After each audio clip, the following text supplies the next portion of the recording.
자, 오늘도 정치 뉴스에 앞서서 우리 네티즌들이 가장 많이 본 사회 뉴스부터 전해드리겠습니다. 먼저 이 최악의 가뭄으로 재난 사태가 선포된 강원도 강릉으로 먼저 가보겠습니다. 자, 주요 급수원인 오봉저수지의 저수율, 어제도 제가 짚어드렸는데 생활용수의 마지노선이라고 불리는 15%가 무너졌습니다. 23, 21, 17, 15, 어제 14.9, 오늘은 더 떨어져서 14.5입니다. 108년 만에 최악의 가뭄인데 10%에 도달하게 되면 시간제로 또 격일제로 부분급수 시행을 하겠다고 했고, 지금 더 지나면은 강릉 지역에 단수 조치가 내려질 수 있다고 합니다. 들어보시죠. 강릉시가 이제 자영업자의 85%가 이제 음식 숙박입니다. 강릉 시민으로서는 절수에 동참을 하지만은 예, 관광객들 입장에서는 제가 일정의 그 물 사용에 대한 부분도 이제 그 지불이 되는 상황 아닙니까? 이게 장기화가 되면은 좀 심각한 상황에도 이를 수 있다고 생각합니다. 장사도 좀. 지금은 한쪽에서 화장실에서 세수를 하거든요. 제가 부엌에서 설거지를 하잖아요. 물이 쫄쫄쫄 나와서 50% 그 절수 시행을 하기 전부터 우리 이제 물에 대한 심각성을 좀 많이 느끼고 있었고, 한 20일 정도 지나면 아마 단수 조치가 되지 않을까 이런 얘기도 나오더라고요. 강릉 사람들 대부분이 그럴 거예요. 아침에 일어나면서부터 일기예보 수시로 이제 확인을 하고 있어요.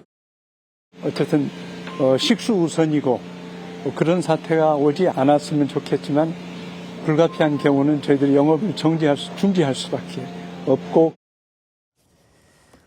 오늘도 권상희 평론가님과 짚어보겠습니다. 평론가님, 어제도 저희가 지금 강릉 지역을 좀 살펴봤는데 10% 저수율이 10%까지 떨어지면 부분급수하겠다. 10%가 돼서 부분급수가 되면 어떻게 되는 겁니까? 일단 지금 농업용수 같은 경우 며칠 전부터 아예 공급이 중단된 상황입니다. 지금 정부가 내다보고 있는 건 유의미만 비가 내리지 않게 되면 4주 안에 오봉저수지 저수율이 9.7%까지 떨어질 것으로 보고 있습니다. 사실 10%가 된다고 하면 그 밖에 이 저수지 안에 있는 부유물까지 섞이기 때문에 사실 저수지 물을 시민들이 그대로 생활용수로 쓰기가 어렵다는 걸 의미합니다. 지금 10%에 도달하게 되면 격일제, 시간제 같은 부분급수 시행하겠다. 이렇게 지금 목소리가 나온 상황인데요. 하지만 의료시설이라든지 교정시설 그리고 사회복지시설 같은 경우는 하루 20대의 살수차를 동원해서 생활용수를 그대로 공급한다고 합니다. 또 저수율이 10%가 되면 전 시민에게 1인당 2리터씩 6일치인 12리터의 생수가 배부됩니다. 시내권의 4곳을 배부 장소로 정했고요. 예. 면 지역의 경우는 초등학교 같은 면별 장소를 정할 예정인 것으로 알려졌습니다. 자, 정말 이제껏 경험해보지 못한 가뭄에 지역 주민 커뮤니티에는 피난 얘기까지 등장했다고 합니다. 자, 강릉 주민들의 삶이 많은 게 달라졌어요. 네, 그렇습니다. 사실 아까 15% 마지노선 무너졌다라는 말씀을 앵커께서 하셨는데 이게 1983년에 오봉저수지가 준공된 이후에 처음 있는 일입니다. 그러니까 지금 최악의 가뭄이고 이 상황에서 피난 갈 수밖에 없다 이런 목소리까지 나오고 있는 건데요. 지금 주민 커뮤니티마다 현실적인 단서와 이 피난 가능성이 언급될 만큼 우려가 상당히 커지고 있습니다. 빨래를 모아서 친정에 가져가서 한다 이런 목소리들도 나오고 있는데요. 이웃 지역으로 원정을 간다는 사례들 나오고 있고요. 또 시민들이 세수하기나 머리 감기 같은 이제 기초 위생을 위해서 사용했던 물 재사용하고 있습니다. 화장실 변기용 물로 재사용하는 사례도 늘어나고 있고요. 그리고 약수터 가는 것, 사실 우리가 건강을 위해서 운동하기 위해서 약수터를 가는데 지금 강릉 시민들은 그렇지가 않습니다. 이 먹을 물, 생활용수를 위해서 강릉에 있는 약수터마다 이 시민들의 줄이 계속 이어지고 있다는 소식도 들리고 있습니다. 예, 어제 이 강릉에 지금 재난 사태가 벌어졌는데도 일부 호텔, 리조트에서 물을 펑펑 쓰는 그런 행사가 개최된다고 해가지고 비판이 있었는데 오늘 좀 다른 얘기들이 나왔습니까? 일단 사실 시민들마다 관광지는 물이 잘 나오고 우리가 생활하는 이 생활권 시내에는 물이 너무 졸졸 나오는 거 아니냐 이런 비판의 목소리들, 불만의 목소리들이 계속 있었습니다. 관광지와 생활권의 이 물 차이가 상당히 컸던 건데요. 사실 그도 그럴 것이 강릉이 대표적인 관광 도시잖아요. 강릉의 자영업자가 80%인 만큼 식당이나 호텔에 관광객이 와야 지역 경제가 활기를 띈다라는 게 이제 전문가들의 목소리긴 합니다만 지금은 비상사태 아니겠습니까?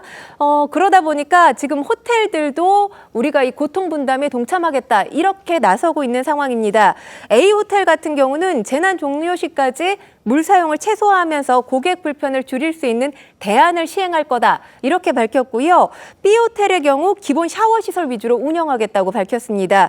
또 C호텔 같은 경우는 고객들 이 샤워 부스만 이용할 수 있도록 현재 안내하고 있다 이렇게 밝히기도 했는데요. 각 호텔과 리조트들마다 재난 상황이 해소될 때까지 이 관련 부대 시설 운영을 중단하거나 제한할 방침인 걸로 알려졌습니다. 예, 지금 전국의 소방차들이 강릉으로 집결했다라고 하죠. 목소리 들어보시겠습니다. 강릉시 관내에 이제 수원이 없습니다. 그래서 동해, 양양, 속초, 평창 4개 시군을 경유해서 강릉에 있는 홍제 정수장으로 여러분께서 급수를 공급해 주시는 게 오늘의 여러분의 대응 목표라고 보시면 되겠습니다. 일단 어제 저녁에 갑작스러운 비상사태 선포로 인해 가지고 급수 지원을 나가야 된다고 말을 듣고 새벽에 일어나 가지고 출발하게 됐습니다. 가뭄으로 인해 가지고 급수 지원은 처음이고요. 이렇게 장거리로 와 가지고 급수 지원한 것도 처음입니다. 자, 우리 전국의 소방관님들도 정말 고군분투하고 있는데 참 그래도 좀 다행스러운 또 훈훈한 소식도 전해졌습니다. 네, 그렇습니다. 지금 카페를 운영하고 있는 분이 이렇게 강릉의 주민들을 위해서 전국 각지에서 이 지금 소방차들이 물을 공급하기 위해서 온 거 아닙니까? 71대가 왔다고 지금 알려져 있는데요. 이분들한테 커피를 무료로 제공하겠다라는 목소리를 낸 겁니다. 이 집결하고 있는 소방관분들 본인이 할 수 있는 일이 돌아가실 때 커피 한 잔이라도 대접하고 싶어서 관련 글을 올린다라고 하면서 커피를 제공하고 싶기 때문에 부담 없이 본인 카페로 들려달라는 겁니다. 너무 감사한 마음을 전할 방법이 이것뿐이니까 편하게 와주세요. 이런 목소리를 낸 겁니다. 알겠습니다.